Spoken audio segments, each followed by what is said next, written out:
Outro olhar. A apresentação Kleber Benvenu.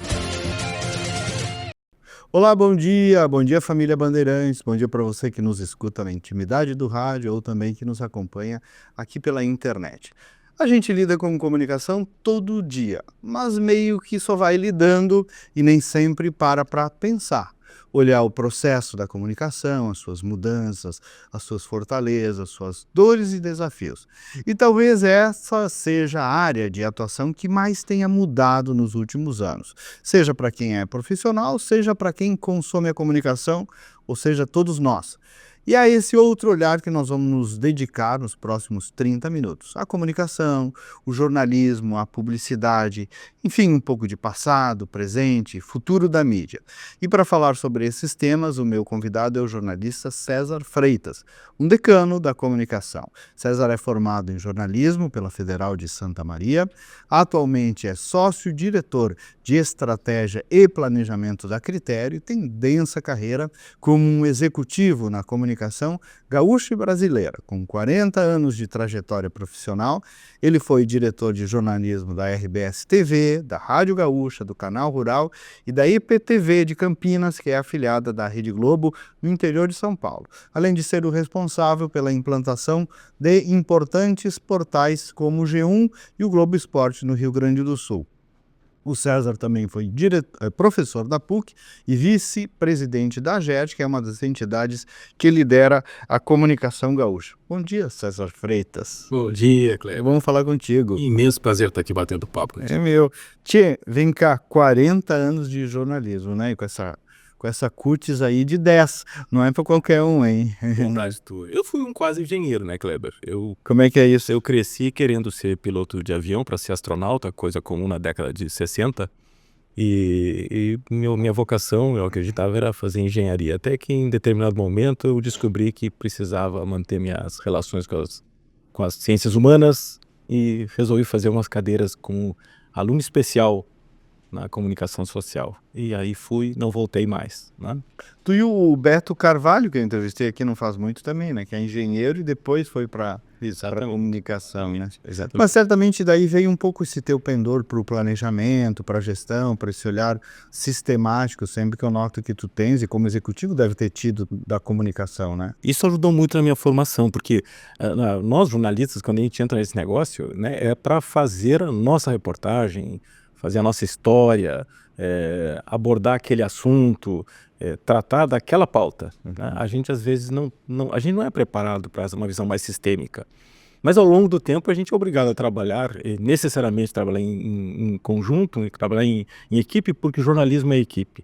E eventualmente você passa a liderar um grupo de pessoas. E é importante que a gente tenha um pensamento mais sistêmico, continue gostando das pessoas, mas que e não vai escrever mais só a minha matéria, né? A gente vai ter que ter o prazer de estimular que todos tenham seu caminho e tracem sua jornada como jornalistas e profissionais.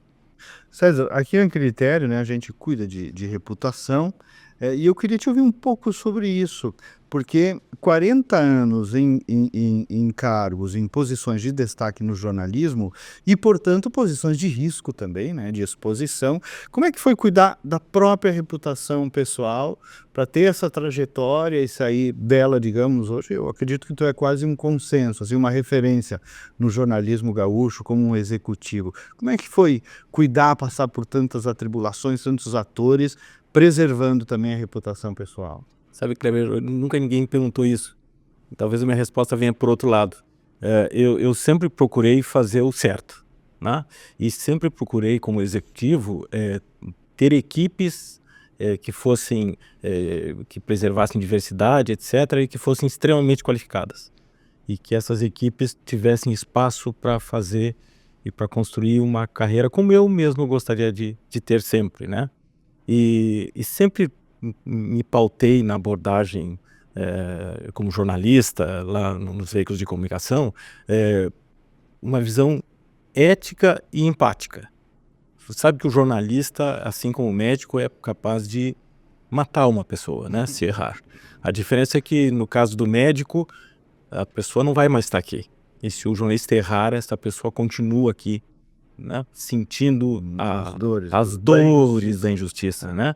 E isso talvez seja a coisa mais dramática, mais horrível, o maior pecado que um jornalista possa cometer.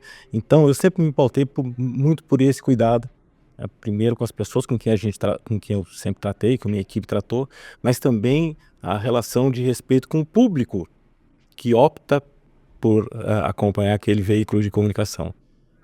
Aquela pessoa que está ligada naquela TV, jornal, dentro da internet, ela está pagando, está dando seu tempo em troca da credibilidade. Tem um alto valor, né? Muito valor, né? E o que tem valor eu sempre digo que o jornalismo não é um formato. A gente pode simular um formato de um programa de televisão até para fazer publicidade, por exemplo, né? Jornalismo é método, é investigar, é apurar, triangular, né? Hoje está muito comum as pessoas darem opinião. É ciência também, né? Jornalismo também é ciência. Sim, porque as pessoas dando opinião é fácil, né? Eu posso estar de pantufas em casa dando opinião. Agora, a técnica jornalística, ela que faz a diferença entre a opinião por cima, né? Enfim, e a visão amadora de qualquer assunto. É investigação, isso requer investimento pessoal na formação de pessoas, investimento no empresário, de saber que isso é um diferencial competitivo da comunicação e dedicação pessoal. E esse, César, é um papel insubstituível do jornalismo profissional, né? A apuração profissional também, isso não se pode perder de jeito nenhum, né? Porque se viu, assim, eventualmente, alguma migração um pouco da apuração só desde a redação, apuração pelas redes, não, tem uma coisa da apuração profissional que vai um pouco além, né? Justamente disso, um pouco além da mera opinião. Apurar jornalisticamente, com critério jornalístico, é outra coisa, tem um trabalho aí, né? E esgotar aquela investigação antes de publicar, né? Principalmente quando se trata da reputação de outras pessoas, né? Então, antes de publicar e antes de colocar qualquer, entre aspas, denúncia, o jornalismo não é uma indústria de denúncias ou de denuncismo, uma técnica de jogar luz, muitas vezes, em algo que a sociedade não está olhando, mas fazendo isso com a responsabilidade social e com a dedicação à técnica do jornalismo. Por isso, talvez voltando à primeira pergunta, eu sempre me pautei, né, talvez não tenha acertado sempre, mas sempre procurei me pautar em buscar a melhor apuração, né, e ter comigo as melhores pessoas possíveis. E eu tive sorte, Kleber, como tenho sorte na Critério, né, de estar cercado de profissionais que me ajudam e me ensinam diariamente, né? E ao longo da minha trajetória de 40 anos com comunicação, algumas experiências até em publicidade lá no início, enfim, eu tive a graça de encontrar profissionais onde eu me espelhei, me inspirei, que me ensinaram, e peguei um pouquinho de cada um e tento honrá-los todos na minha profissão diariamente. Tu falaste aí de ética, né? Ética, empatia, mas eu vi também no desenho dessa tua argumentação uma coisa de senso de justiça, né? Senso de justiça por trás de todo o trabalho jornalístico. Isso também é muito importante e pauta o bom jornalismo, né? Eu tenho uma querida colega, advogada, que trabalhou comigo em equipes de jornalismo, né? E a gente chega à conclusão que as duas profissões têm muito em parecido, né? A atividade na justiça e no jornalismo, né? Porque ela é a capacidade de interpretar um fato, não interpretar só o ponto de vista de opinião, mas de levantar todos os dados daquele fato, né? E expô-los de uma maneira que seja a mais próxima da que a gente pode chamar de verdade, a melhor versão da verdade naquele momento. E com a sensação de que fazendo aquilo, nós estaremos beneficiando a sociedade e que aquilo vai ser um aprendizado. Isso vale para coisas que são negativas, mas também para coisas que são positivas. Tá? A dosagem é e a justiça está em fazer essa medição, essa avaliação e em entender se aquilo realmente vai ter um impacto na sociedade que possa fazer valer a pena aquela iniciativa do jornalista. E se a gente está tratando aquela pessoa, aquele assunto, de uma maneira equilibrada a outros casos, né? Isso é sempre um jeito de pesar qual é a pauta que a gente vai levar no ar. E tanto isso é verdade que hoje, por exemplo, que na Critério a gente vê em gestões de crise, cada vez mais o universo jurídico e jornalístico da comunicação é uma mesa onde tem o jurídico e a comunicação, é uma mesa muito rica, né? Porque todas essas balanças são postas à prova e temperadas, é um processo bonito, de apuração também. Mesmo. Né? Kleber, sabe que uma dos episódios que eu me orgulho de ter participado foi estimular um núcleo de investigação com profissionais que eu admiro, né, que são jornalistas, repórteres, que são focados em investigar. Mas a gente vê o repórter lá e a gente tem que saber que por trás disso tem uma cadeia de editores e também assessores jurídicos que ajudam que essa pauta seja relevante, que ela seja justa e que a gente não esteja fazendo ilegalidades, nem expondo um terceiro a um risco, né? Porque às vezes demonstrando que alguém está fazendo errado, podemos estar expondo um terceiro a um risco, né, desnecessário. Ô César, no nosso programa roda na Band, né, mas te entrevistar não tem como não falar da RBS, que tem o respeito inclusive da Band, né, duas grandes empresas de comunicação, e eu queria te ouvir um pouco sobre isso. Tu pegaste muitas fases da RBS, uma cultura, certamente também te foi uma escola passar por essa grande empresa, né? A RBS tem uma característica que é fantástica para uma empresa que aprende e tem prazer, tem como orientação que seu grupo continue aprendendo, esteja sempre aprendendo.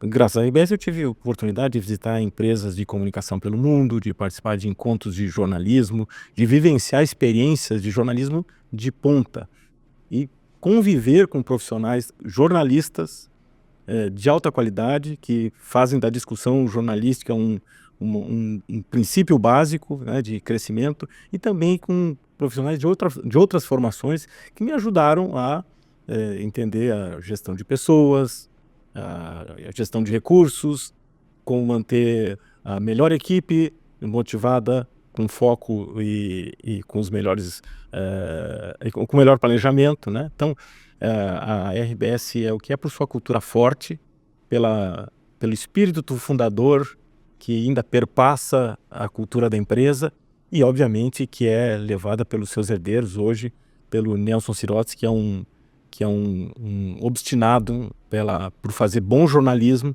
e pela busca da justiça pela comunicação.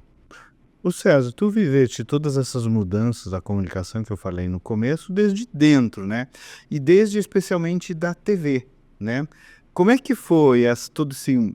Isso daria um programa inteiro, mas enfim, toda essa mudança da mídia TV, né, da digitalização, da multiprogramação, da chegada de novos canais, a interlocução com o digital.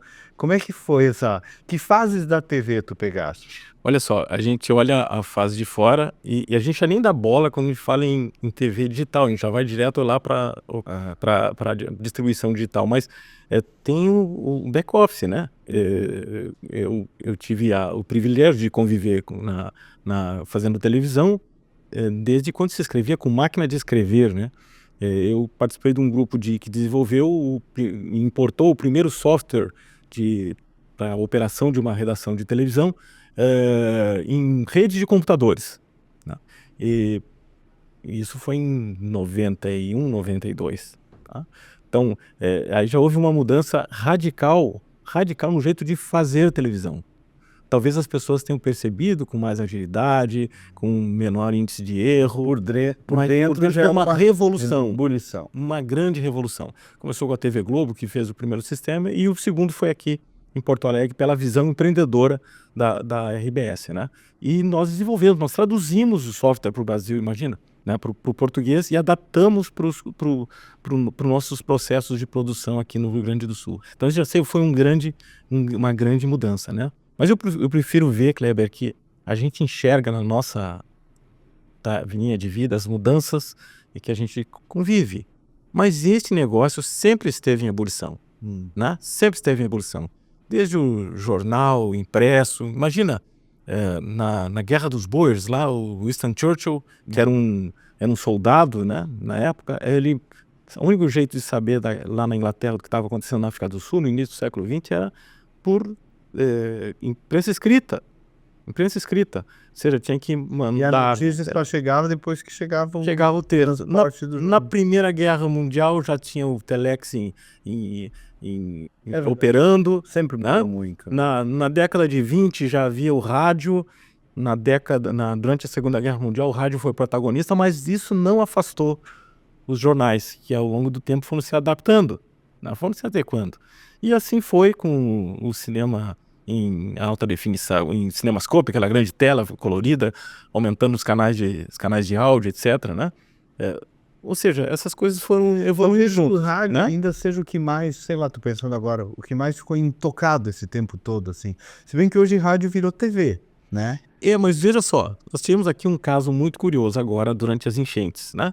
Qual foi o único meio de comunicação que chegou às pessoas que estavam ilhadas? Era o rádio, era o jeito de se comunicar. Né? Todas as demais tecnologias, por mais modernas que de estejam, rádio, como eu digo na abertura aqui. caíram para que as pessoas se mantivessem íntimas dos outros pela intimidade do rádio, como tu costumas dizer, né, Kleber? Então, essas coisas foram mudando. Agora, o impacto mesmo é como esses produtos vão se sustentar como produtos, como negócios. Tá?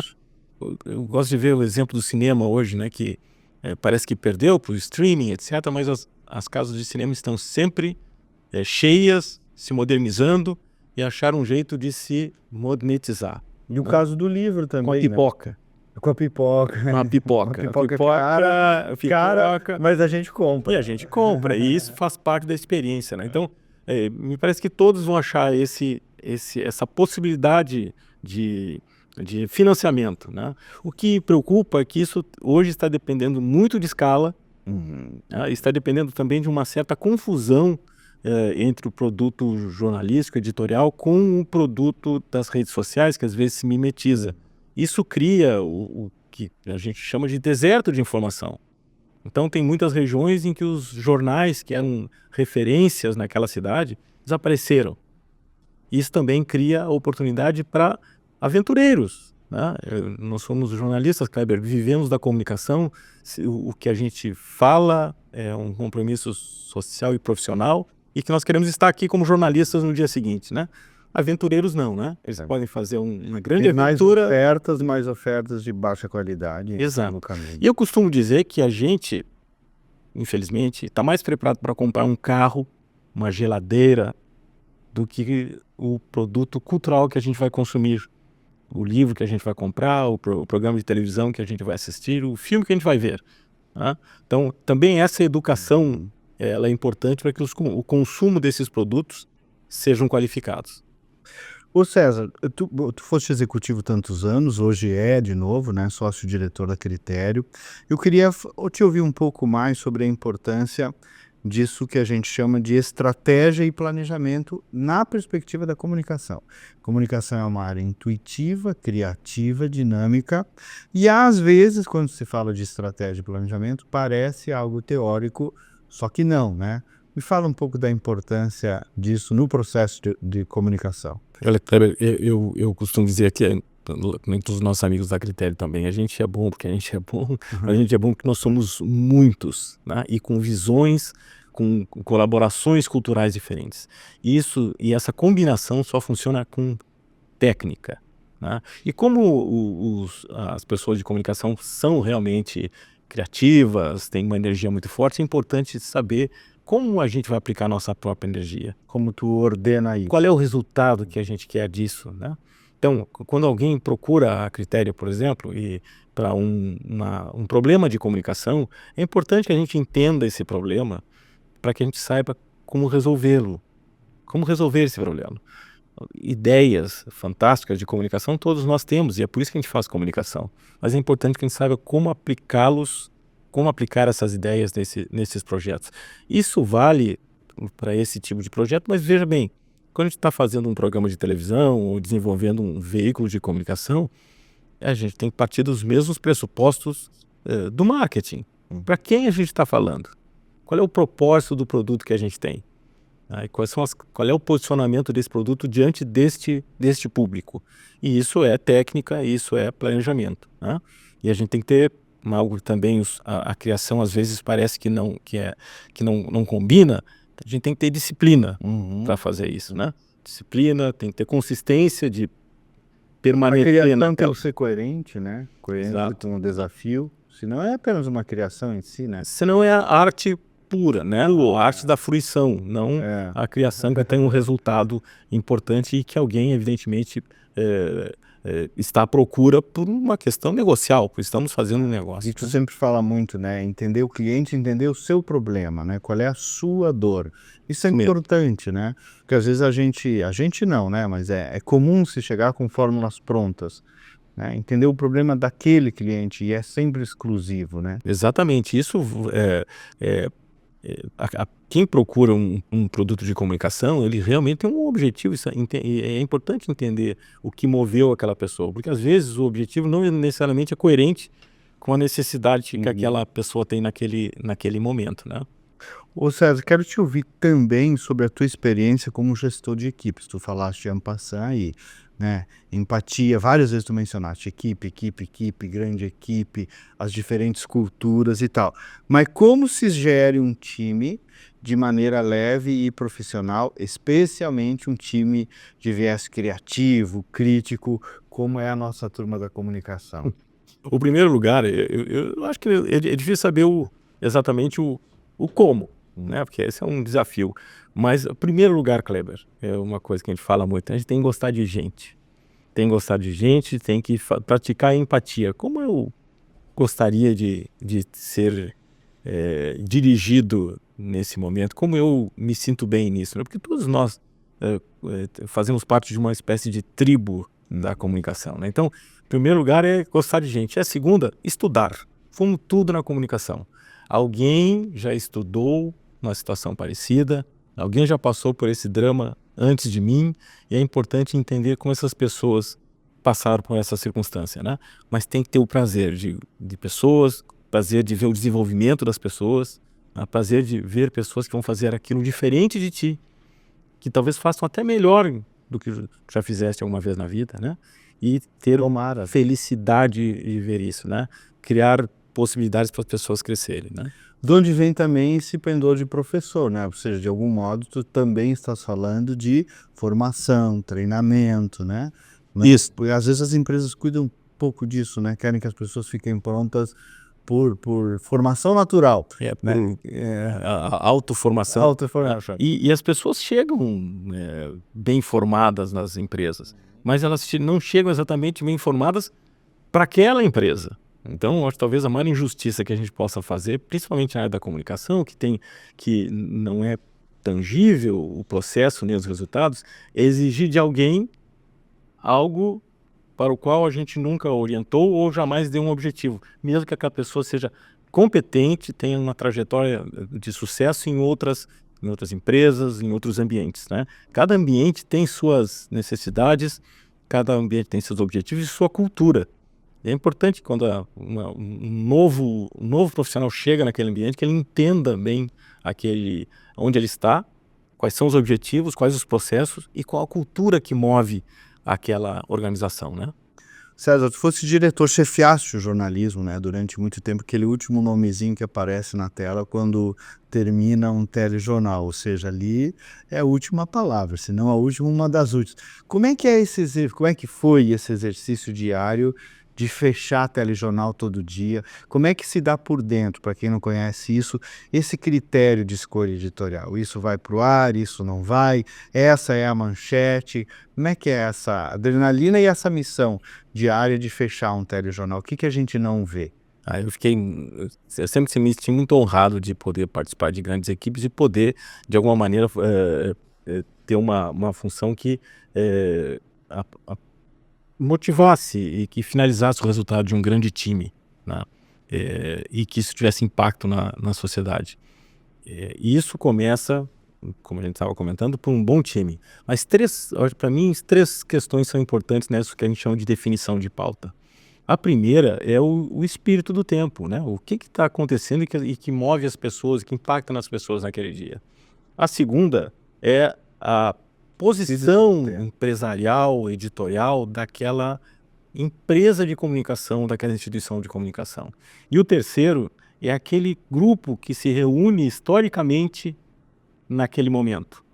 Tá? Então, a composição de visão de fora e de dentro que hierarquiza os assuntos que vão ser O abordados. espírito do tempo, o espírito da empresa e o espírito daqueles que estão ali. Daqueles que estão ali e a relação entre todos eles, Aham. que prevê uma relação de ética, prevê uma relação de lealdade, prevê uma relação de contratual. Né? Então, se a gente vê claro isso, a gente vê que a gente está servindo ao público a partir de um posicionamento ético daquele grupo que está colocado naquele momento naquela empresa de comunicação.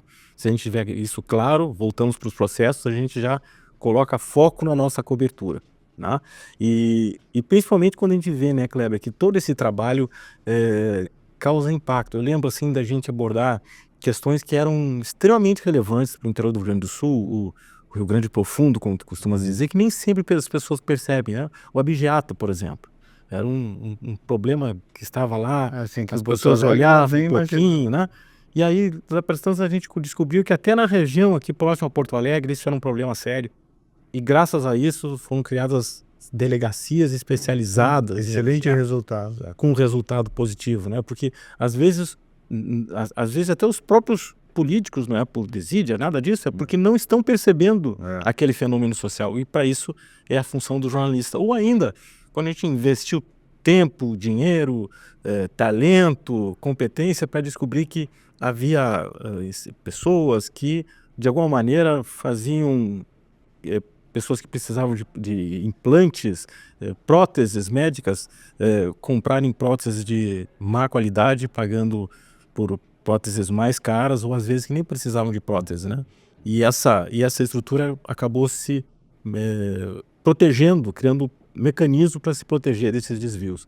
E isso é importante ao fazer jornalismo. Mas também, quando a gente mostra um paradigma, uma pessoa que fez algo espetacular, né, e que a gente gostaria de fazer igual, e faz tanto uma quanto outra, de uma maneira que o público entenda a circunstância, aprenda e possa se mover, ou a favor do paradigma, ou para evitar o mal feito. Uhum.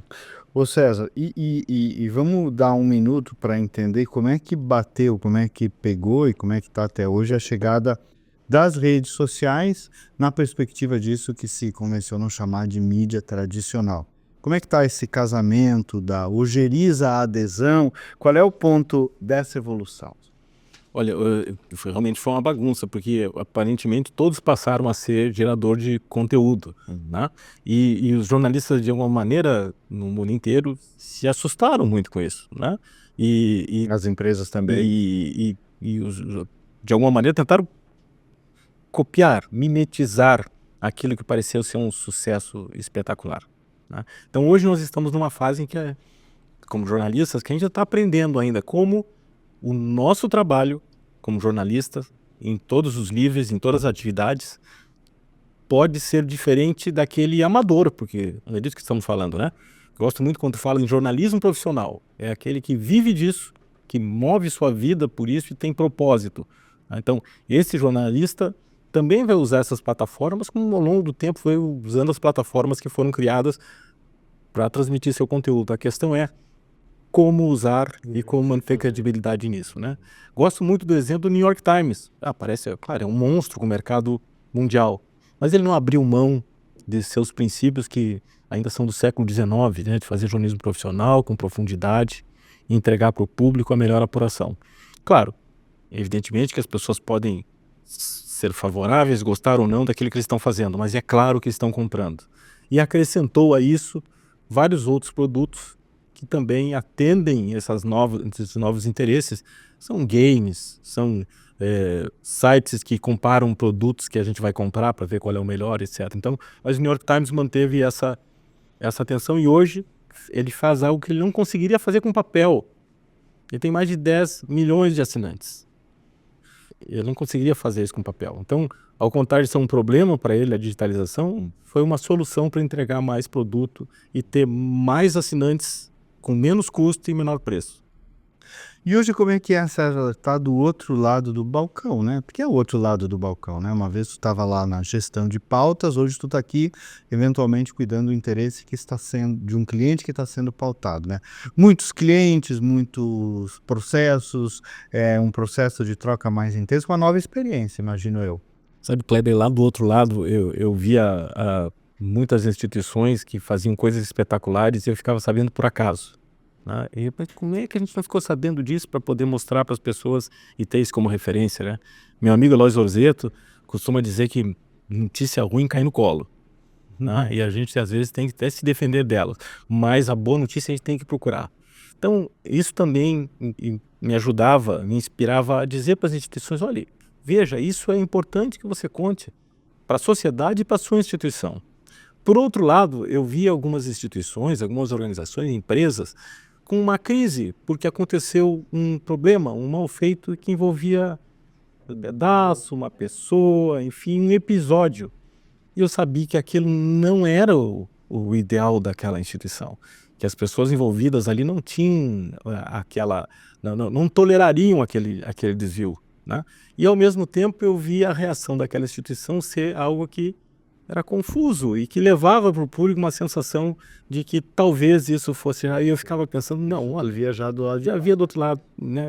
E até me motivava a minha equipe a discutir como realmente abordar aquele assunto de uma maneira justa, né? Que tratasse do problema e não fosse simplesmente uma abordagem ampla sem essa especificação. Então, também descobri agora deste lado que a gente pode sempre ajudar as instituições a melhorar seus processos, os processos de comunicação e aqueles que podem não estar realmente obedecendo uma regra de conformidade e que de alguma maneira possa impactar negativamente na sociedade. E o mais interessante, Kleber, as organizações estão dispostas a isso, não é falso, né? Então, querem, precisam fazer isso, sabe? E, portanto, né, uma consultoria, uma assessoria de comunicação, tipo a Critério e tantas outras, o que se faz também é jornalismo? Sim, é a mesma técnica, é a apuração, apreço à verdade. Eu não mudei nenhum dos lados, eu não mudei meu juramento de chegar mais perto da verdade possível naquele momento. Até porque, Kleber, tem duas vigilâncias nisso, né? Um é o público, que tem N possibilidades de acesso a qualquer fato. E o outro somos nós, e os nossos princípios de ser justo com a verdade e com o impacto que isso possa causar na sociedade, né? Então, continuo fazendo jornalismo, né? E ajudando os meus colegas jornalistas também a ter acesso a essas informações. Bacana. E César, para fechar, uma avaliação tua assim, já se falou de fim da TV, fim do rádio, fim do jornal impresso, fim do livro, o que realmente termina ou não, ou nada se pode prever nessa ebulição toda da comunicação entre meios e conteúdos? Olha, a gente fala que o jornalismo vai acabar, que a TV vai acabar, mas isso a gente já faz há tanto tempo que parece que já venceu essa previsão, né? Aparentemente, todas essas plataformas passam a conviver, né? Mesmo a plataforma impressa, o papel, né, ainda é usado para assuntos que são mais perenes. A questão do livro, documentação, né? Critério mesmo, a gente vê essa experiência agora, uma grande demanda por livros impressos. Às vezes são livros híbridos com apoio audiovisual, mas é um velho e bom livro, cheirinho de papel. Cheiro de papel e cheiro de história, é algo que é tangível e que a gente guarda, né? Assim como a televisão está tentando se ajustar essa nova realidade com uma tecnologia digital que possa ser interativa. Vem a TV 3.0, um jeito de interagir, mas veja só, a gente fala no caso da TV, no Brasil, quase 30 milhões de pessoas não têm exatamente acesso à internet e têm como principal acesso à televisão rádio, né? O rádio é extremamente importante no interior do Brasil e vai ser por muito tempo, e a televisão também, né? Porque ela é grátis, né? Ela não tem que pagar por ela, né? E está tentando se ajustar. As pessoas vão acrescentando novas plataformas e talvez tenha algumas que se ajustem melhor ao seu comportamento.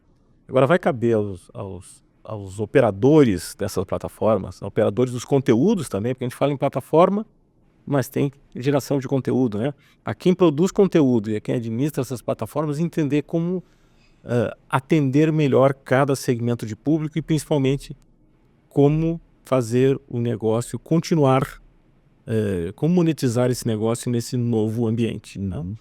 César, feliz 2025, então, para nós. Para nós todos, Kleber, que seja um ano que traga menos sustos como trouxe 2024, com todo esse drama das enchentes, mas que também mantenha a solidariedade, que foi uma marca durante esses incidentes. Um feliz 2025 para todos nós. Perfeito. E nós voltamos no próximo sábado com mais uma edição. Até lá, bom dia, bom final de semana.